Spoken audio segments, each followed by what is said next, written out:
Today marks the first day that candidates who are going to run for Dallas mayor can file the paperwork officially and get on the ballot. And a lot of people want to succeed Mike Rawlings, we're finding out, who's going to leave office later on this year because of term limits.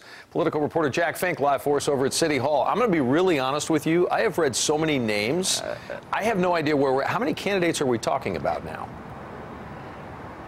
Well, Doug, we are up to 10 candidates saying they want to run for Dallas mayor, and the candidates have until February 15th to come down to City Hall to file their paperwork to appear on the ballot. And so take a look so far at the candidates who are running. This is in alphabetical order.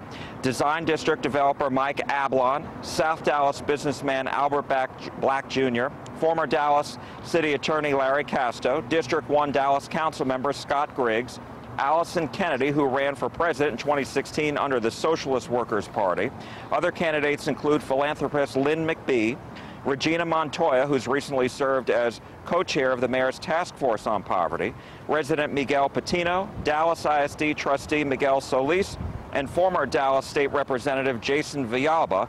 And we're also hearing that there could be one or two others who join the race, Doug. And that is one crowded field and getting even more crowded. So we know the field to a large degree. What are the major issues that we're going to be hearing about that the next mayor is going to face? Well, I think first and foremost, public safety. A lot of people who are already on the Dallas City Council and many in the police associations think that Dallas needs to hire more police officers, and not just to cover attrition, those who leave, but to actually create more positions, and that's going to cost a lot of money. Other issues, homelessness, poverty, two very big issues here in the city, also affordable housing, and in addition to that, working with Dallas ISD for long term to make sure that there's an educated workforce in the city. And then, of course, last but not least, streets and infrastructure, always big, important issues in the city, Doug. Yeah. So with 10 or maybe a dozen or so in the race, money always talks, obviously, in politics in terms of getting messages out. What do you know so far as fundraising? Yeah. Anybody stand out with how much they've raised so far in this field?